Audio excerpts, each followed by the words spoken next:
Um dos influenciadores das marionetes da elite econômica no governo, o banqueiro André Esteves, dono do BTG Pactual, afirmou recentemente, em áudio divulgado pela imprensa, não entender o que acontece com o real brasileiro permanentemente desvalorizado.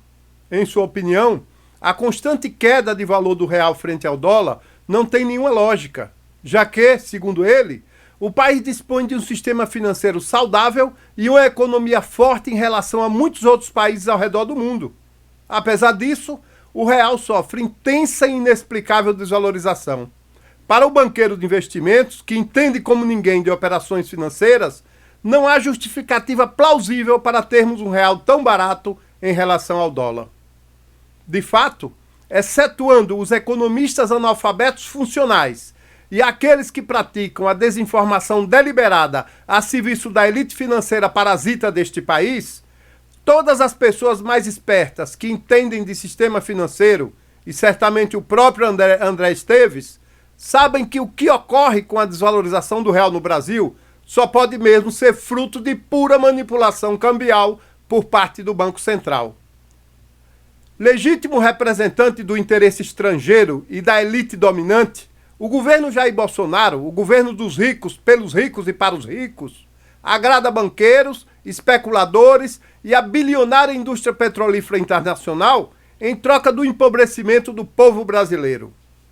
Com a queda do valor do real, banqueiros que exploram a nossa dívida pública não precisam sequer se mexer para ganhar mais dinheiro do contribuinte, ampliando seus lucros com a hipervalorização do dólar, já que a nossa dívida pública é toda ela dolarizada. Veja a seguir como funciona o esquema do Banco Central para o enriquecimento dos banqueiros e dos próprios gestores da economia brasileira, fantoches do capital internacional. Só aguarde um instante.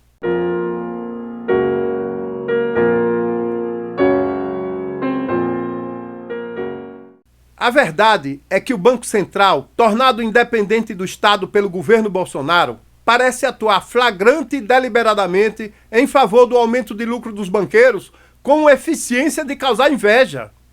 Além de manipular o câmbio diariamente em favor do dólar, o BC contribui ainda mais para o crescimento da dívida pública brasileira, aumentando a taxa básica de juros, a Selic. O que fez, aliás, no decorrer do ano, com a frequência e avidez cada vez maior, a ponto de ter quadruplicado o valor da taxa nos últimos 8 meses.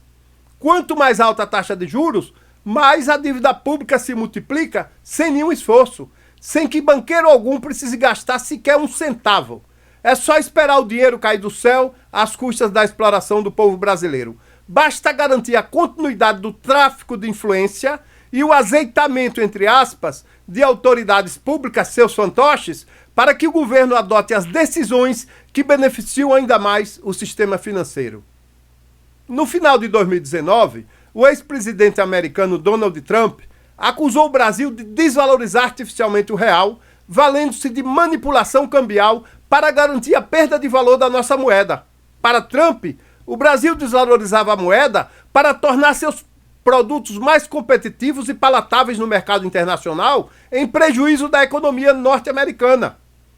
Guedes chegou a responder à acusação de Trump com o argumento de que a desvalorização do real era consequência da queda na taxa de juros brasileira e da redução dos gastos públicos no país.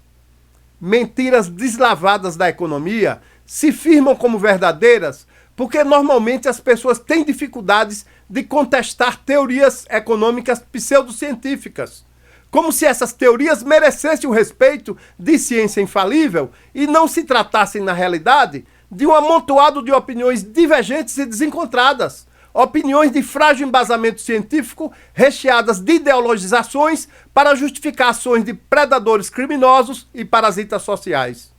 Mas agora vejam vocês como se pega em flagrante os estelionatários da economia.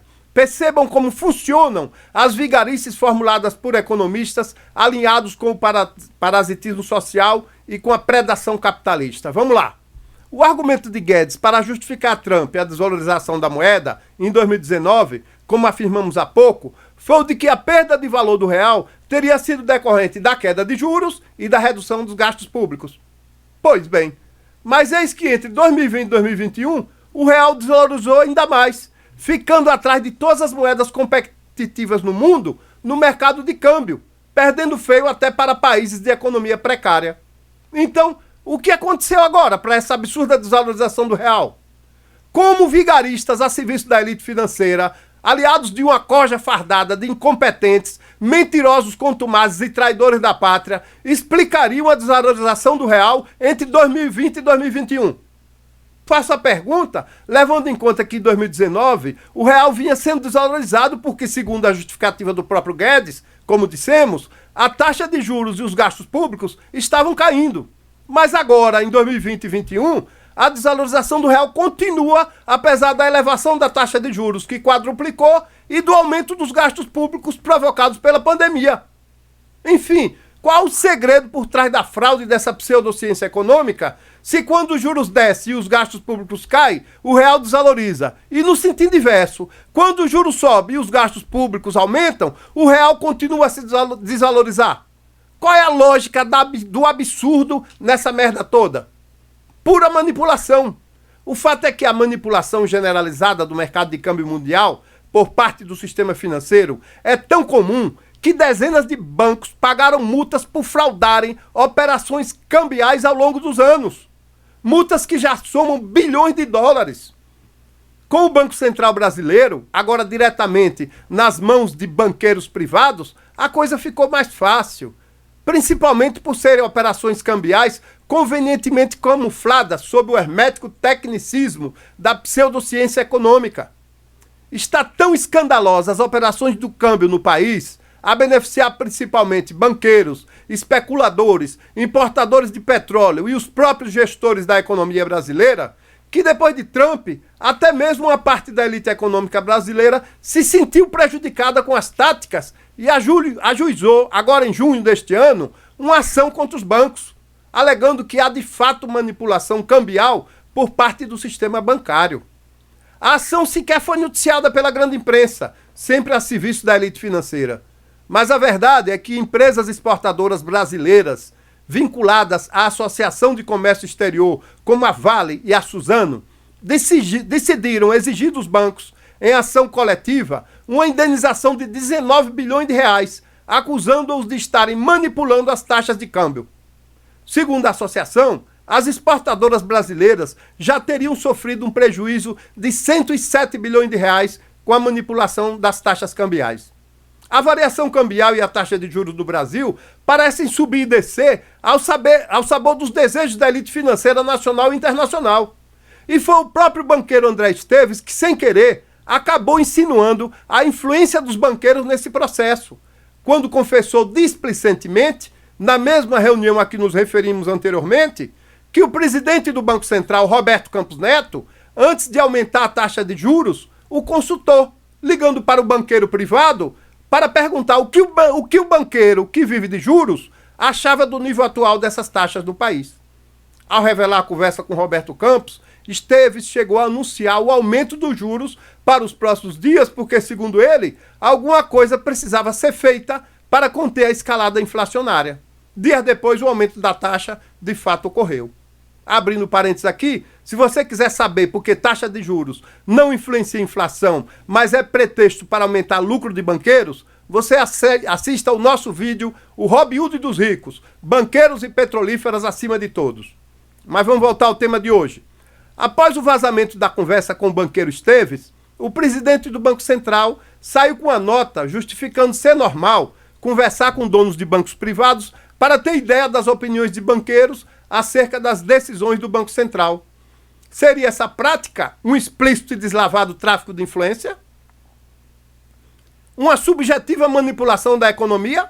Ou talvez possível vazamento de informação privilegiada a caracterizar crime financeiro por resultar no aumento de lucro dos banqueiros? De todo modo, vale ressaltar que a desvalorização do real é também uma operação em proveito próprio.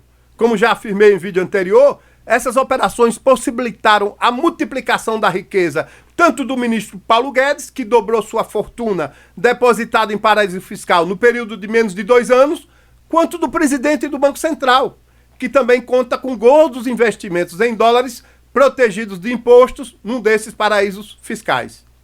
Enfim, enquanto o povo empobrece, vigaristas da economia enriquecem, enganam otários e recebem apoio integral dos 3 poderes da República. Obrigado por assistir a mais este vídeo. Peço a você que colabore deixando seu like e inscrevendo-se no nosso canal. Sua participação é muito importante para continuarmos o nosso trabalho. Até o próximo vídeo.